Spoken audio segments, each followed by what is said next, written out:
இப்போ ஒரு கருத்து சொன்னேன், ஏன் இவங்க 2 பேரும் ஒன்றா இருக்கக்கூடாதுன்னு. இருக்க மாட்டாங்கிறது எங்களுக்கு தெரியும். ஆனால் ஏன் இருக்கக்கூடாதுன்னு நான் கேள்வி எழுப்புகிறேன்.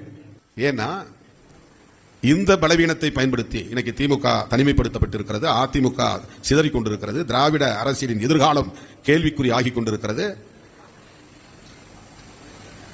பெரியார் அரசியலின் எதிர்காலம் என்னவாகும் என்கிற கவலை அதிகரிக்கிறது. பிஜேபிக்கு எதிராக எல்லா கட்சிகளும் ஒன்று சேர்ந்து இங்கே இயங்க வேண்டும் என்கிற பார்வையை திருமாவளவன் முன்வைக்கிறான் என்றால் இந்த பார்வையை நீங்கள் பாராட்ட வேண்டாமா, வரவேற்க வேண்டாமா? ஒரு அட்டாச்சா இல்லாம ஏன் இப்படி பேசுறான் அப்படின்னா, அவன் என்ன நினைக்கிறான்னா, ஏதோ மறுபடியும் இங்க வந்து திமுகவோட ஒட்டிக்கொள்ள முயற்சி. என்ன திமுகவோட ஒட்டிக்கொள்ள வேண்டிய அளவுக்கான தேவை என்ன வந்தது? ஒரு மீனிங்லெஸ், அர்த்தமில்லாத ஒரு விமர்சனம் அது. நான் என்ன சொல்றேன்னா, நீங்க 2 பேரும் தேர்தலுக்காக மோதிக்கொண்டாலும் கூட பிஜேபி உள்ளே நுழைவதற்கு இடம் கொடுத்து விடாதீர்கள். இதான் நான் அலர்ட் பண்றேன்.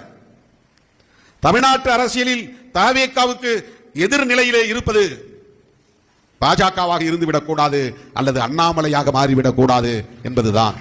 அண்ணன் திருமாவளவன் கூறுவது பிஜேபி நேரடியாக வரவில்லை, அண்ணாமலை மூலியமாக வருகிறது என்று. அது வரும்போது பார்த்துக்கலாம்.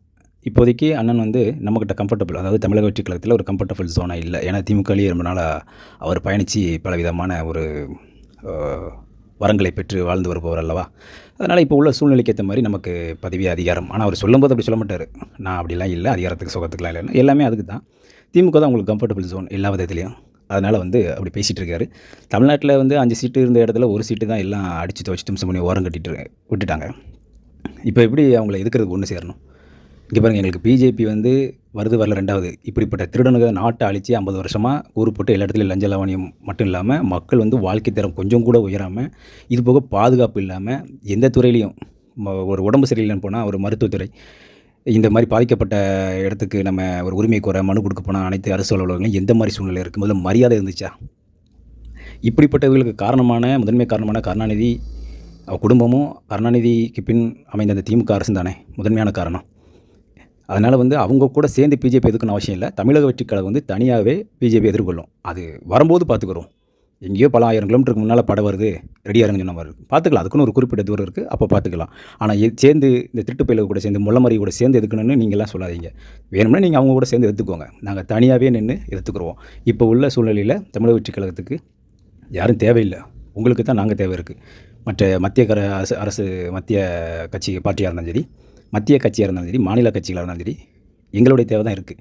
நாங்கள் இந்த ஒரு நேர்மையான அரசியலை, ஒரு அரசியல் அப்படின்னு தான் சொல்லணும். இது நேர்மையான அரசியலுங்கிறது வந்து இந்த சுத்தமான தேன் சுத்தமான நெய்ங்கிற முன்னால் சுத்தம் போடக்கூடிய ஒரு அவலநிலை இப்போ ஏற்பட்டுருக்குல்ல, அது மாதிரி ஒரு அரசியலை கொடுக்க வந்திருக்கோம். அதை நாங்களே அதை மக்களுக்கு கொடுத்துக்கிறோம். அதனால் அண்ணன் திருமாவளவன் அவர்கள் வந்து திமுக கூட சேர்ந்து பிஜேபி எதுக்குன்னா தாராளமாக எடுத்துக்கலாம். இங்கே தமிழ்நாட்டில் எங்கே போய் எதுக்கு போகிறீங்கன்னு எனக்கு தெரியல. நாங்கள் இந்த இடத்துல வந்து முதன்முறையாக ஒரு மாற்றம் வரப்போகுது. ராகுல் காந்தி அவர்கள் கண்டிப்பாக இந்த முறை காங்கிரஸ் நல்லாட்சி கொடுக்குன்ட்டு விஜய் அண்ணா அவர்கள்லாம் நம்புகிறோம். கொடுப்பார் அப்படிங்கிறது இந்தியாவே நம்புறது. அதனால தான் ராகுல் காந்தியை விட ஒருபடி மேலே போய் அண்ணன் விஜய் பிரதமர் ஆகலாம் அப்படின்ட்டு பண்ணிட்டு இருக்காங்க. அது பின்னால் தெரியல, பார்க்கலாம்.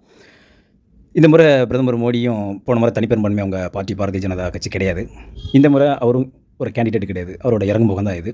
இத்தனை ஆண்டு காலமாக ராகுல் காந்தி ஓடி இருக்கார், ஆடிருக்கார். இவருக்கு ஒரு வாய்ப்பு கொடுத்து பார்க்கணும் போது ஒரு தமிழ்நாட்டில் ஒரு நல்ல அரசியலை கொடுத்து வந்துக்கிட்டு இருக்கிற அண்ணன் விஜய் அவர்கள் மீது வந்து எல்லாத்துக்கும் ஒரு ஈர்ப்பு வந்திருக்கு. எல்லா மாநிலங்களிலையும் கேரளா, கர்நாடகா, ஆந்திரா, நம்ம சவுத் இந்தியா மட்டும் இல்லாமல் நார்த் இந்தியன்ஸ்லேருந்து ஆண் பெண் குழந்தை எல்லாமே காணொலி போடக்கூடிய விஷயத்தை நம்ம பார்க்க முடியுது. எங்களுக்கு இப்படி ஒரு முதலமைச்சர் கிடைக்க மாட்டாரான்னு. அப்போ நீங்கள் ஒரு பிரதமராக எங்களுக்கு வந்துட்டீங்கன்னா இந்தியா ஃபுல்லாக எல்லாத்தையும் கொஞ்சம் நீங்கள் கண்ட்ரோல் பண்ணி ஒரு நல்ல ஒரு அரசியல் கொடுப்பீங்க, எங்கள் வாழ்வாதாரம் வந்து ஒரு பாதுகாப்பாகவும் செக்யூராக இருக்கும் அப்படின்ட்டு அவங்க நம்புகிறாங்க. அப்போ இந்த ஒரு ரீதியில் வந்து ராகுல் காந்தி அவர்களுக்கும் பிரதமராகக்கூடிய ஒரு வாய்ப்பு இருக்கக்கூடியதாக ஒரு இன்ட்யூஷன் எங்களுக்கு தோணுது.